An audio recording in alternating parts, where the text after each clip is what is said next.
ketemu lagi bulan ini dengan Kakak Gibi. Guys, apa kabar? Kakak harap semuanya baik, sehat, bersukacita di dalam Tuhan. Nah, minggu ini spesial nih karena di minggu ini kita merayakan Hari Nasional Anak Sekolah Minggu seluruh gereja sidang-sidang Jemaat Allah di Indonesia. Temanya mengenai dipenuhi oleh Roh Kudus. Dan ayatnya diambil dari Kisah Para Rasul 2 ayat 17 sampai 18. Nah, sebelum nanti kita sharing sama-sama dengerin firman Tuhan, kita akan memuji Tuhan dulu. Mari kita memuji Tuhan khusus lagu tema Hari Nasional Anak Sekolah Minggu.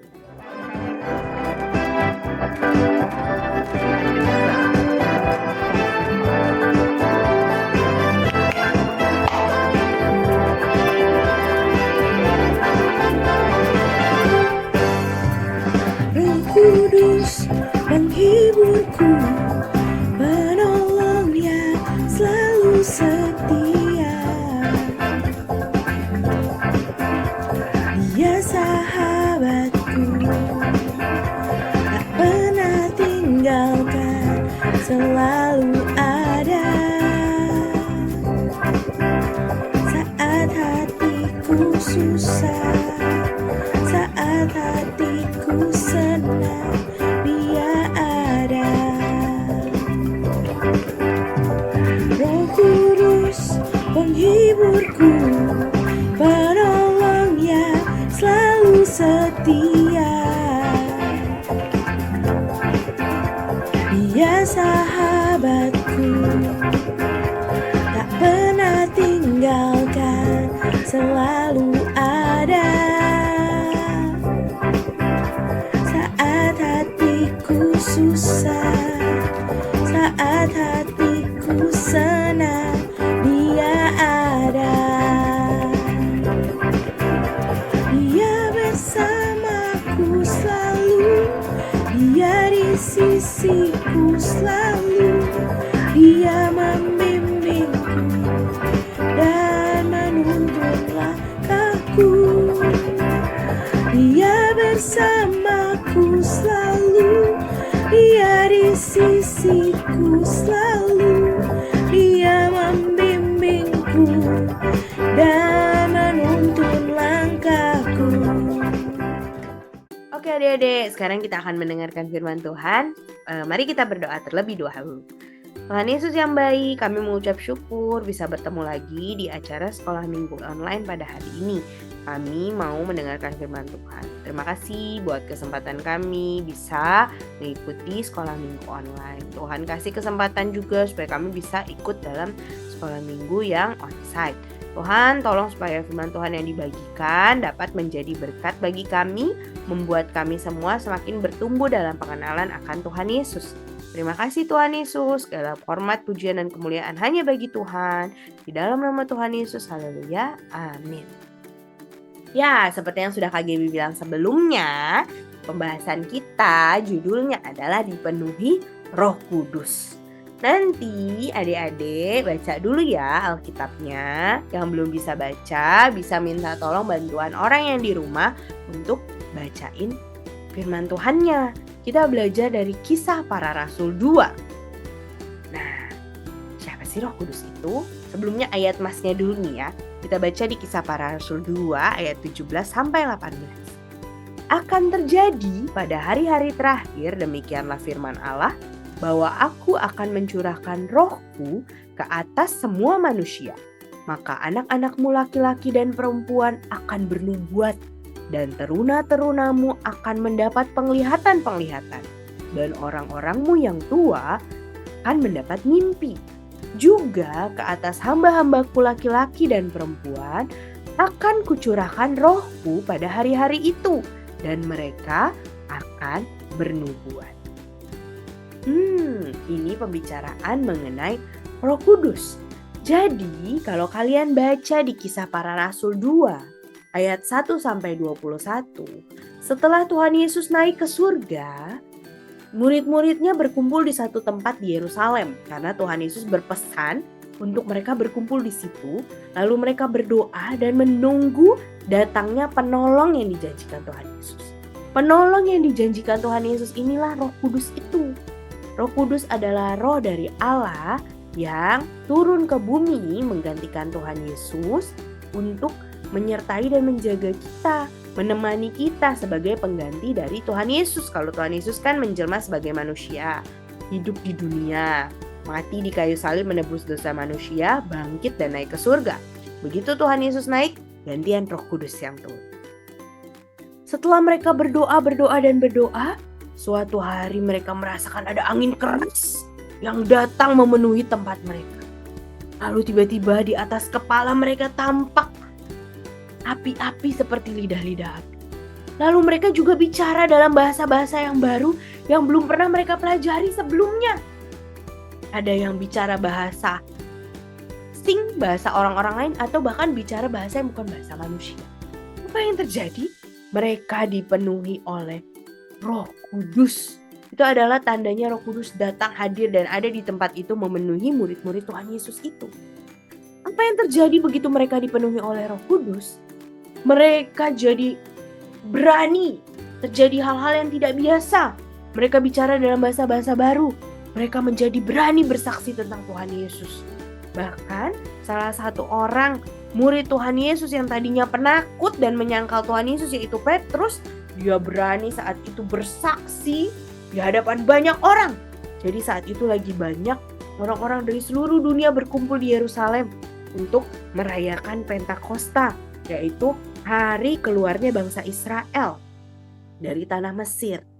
Nah, di saat itulah Petrus berkhotbah tentang Tuhan Yesus kepada orang-orang itu.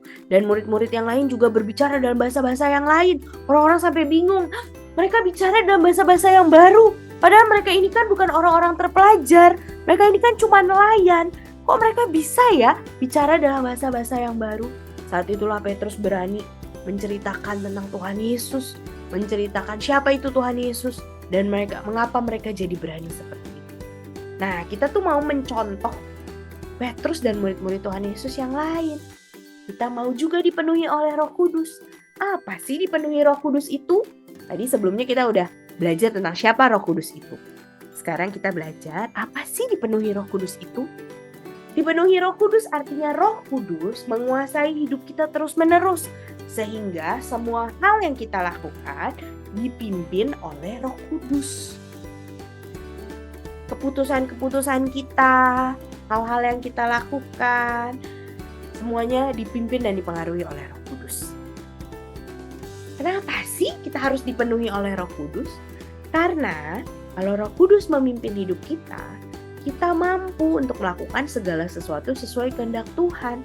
Sehingga kalau kita melakukan hal-hal sesuai kehendak Tuhan, kita hidupnya mempermuliakan Tuhan.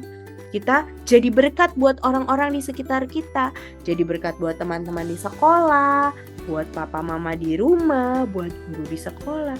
Sehingga kalau kita memuliakan Tuhan, hati Tuhan senang. Makanya kita harus dipenuhi oleh Roh Kudus. Seperti Rasul Petrus dan teman-temannya yang lain, dia melakukan kehendak Tuhan. Jadi orang-orang jadi kagum, kaget. Oh, ternyata mereka bisa bicara bahasa-bahasa yang lain. Dari situlah Petrus dan rasul-rasul yang lain bercerita tentang Tuhan Yesus dan mereka mempermuliakan Tuhan sehingga Tuhan senang. Nah, tapi kan aku masih kecil, Kak. Aku masih anak sekolah minggu. Masa masih kecil udah dipenuhi Roh Kudus? Nah, kalian baca lagi deh di Kisah Para Rasul 2 ayat 17-21. Di Kisah Para Rasul 2 ayat 17 dibilang Roh Kudus memakai anak perempuan dan anak laki-laki untuk menyampaikan hal-hal yang akan datang. Masa depan mereka melihat penglihatan-penglihatan. Lalu di Kisah Para Rasul 2 17-18, Roh Kudus memakai generasi-generasi muda selain untuk melihat juga untuk menyatakan hal-hal yang akan datang, jadi bernubuat. Hal-hal bukan ramalan-ramalan ya, tapi melihat hal-hal yang memang betul, jadi bukan sesuatu yang belum pasti dan itu datangnya dari Tuhan, jadi sebutannya bernubuat. Dan Kisah Para Rasul 2 17-21, lewat nubuat-nubuat dan mujizat yang terjadi, nama Tuhan Yesus diberitakan sehingga orang-orang percaya dan diselamatkan dan orang-orang bisa masuk surga.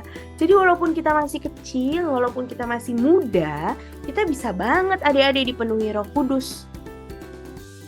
sehingga kita memuliakan nama Tuhan. Jadi gimana dong caranya supaya aku bisa dipenuhi Roh Kudus, Kak? Nah, minta Roh Kudus untuk masuk dan membiarkan Roh Kudus menguasai dan bekerja dalam hidup kita. Jadi kalau kita sudah mengundang Roh Kudus masuk ke dalam hidup kita, ini hati kita, Roh Kuduslah yang bertata di dalam tata hati kita nih. Pilih yang ini, jangan pilih yang ini, tapi pilih yang dibintangin. Ya, Roh Kudus yang bertata. Sehingga Roh Kudus yang menguasai hidup kita, walaupun kita punya keinginan itu sesuai dengan apa maunya Tuhan, apa maunya Roh Kudus. Karena Roh Kudus bekerja di dalam hidup kita. Nah, apa kesimpulannya? Yuk adik-adik, walaupun masih kecil, kita undang Roh Kudus masuk dan menguasai hidup kita, supaya hidup kita bisa maksimal dan memuliakan Tuhan Yesus. Terus, gimana caranya ya? Setelah kita minta Roh Kudus masuk dalam hidup kita harus datang sekolah minggu yang rajin, supaya kita tahu apa mau Tuhan dalam hidup kita. Jadi, Roh Kudus menguasai hidup kita dan mengingatkan kita, kamu kan udah dengar di sekolah minggu, kamu kan udah baca Alkitab, kamu harus melakukan yang baik, yaitu ini. Jadi lakukan sesuai kehendak Tuhan, jangan lakukan yang nakal, jangan lakukan yang jahat. Roh Kudus yang mengingatkan kita. Mari adik-adik, kita mau berdoa, kita mau undang Roh Kudus masuk dan menguasai hidup kita, memenuhi hidup kita, sehingga kita melakukan apa yang benar sesuai dengan kehendak Tuhan. Papa mama yang di rumah, adik-adiknya diajak sekolah minggu, supaya waktu mereka datang ke sekolah minggu, mereka makin mengenal tentang Tuhan Yesus. Mari kita berdoa. Tuhan Yesus, kami mengucap syukur buat cerita firman Tuhan pada hari ini. Kami mau mengundang Roh Kudus masuk ke dalam hati kami. Marilah Roh Kudus masuk ke dalam hati kami semua, kuasai hidup kami, bertahta dalam hidup kami, supaya setiap perbuatan dan keputusan-keputusan yang kami ambil sesuai dengan apa mau Tuhan dalam hidup kami. Sehingga dengan adanya Roh Kudus dalam hidup kami melakukan sesuai kehendak Tuhan, mempermuliakan Tuhan dan menyenangkan hati Tuhan. Terima kasih Tuhan Yesus, terima kasih Bapa, terima kasih Roh Kudus sudah menyertai kami sampai saat ini. Biarkan kami tetap setia kepada Tuhan, setia datang ke gereja, setia beribadah, setia baca Alkitab, sehingga kami punya hati yang lembut dan kami bisa dengan mudah diingatkan oleh Roh Kudus untuk melakukan hal-hal yang sesuai dengan kehendak Tuhan. Terima kasih Tuhan Yesus. Berkati setiap anak-anak sekolah minggu yang sudah mendengarkan. Biarkan anak-anak sekolah minggu dapat semakin hari dapat bertumbuh akan pengenalan akan Tuhan Yesus. Memberkati mereka, sehat selalu mereka, berkati dalam sekolah mereka, dalam keluarga mereka, dan mereka terus mempermuliakan Tuhan. Di dalam nama Tuhan Yesus, kami berdoa dan mengucap syukur. Haleluya. Amin. Baik adik-adik, Tuhan Yesus memberkati. Sampai ketemu lagi minggu depan. Bye-bye.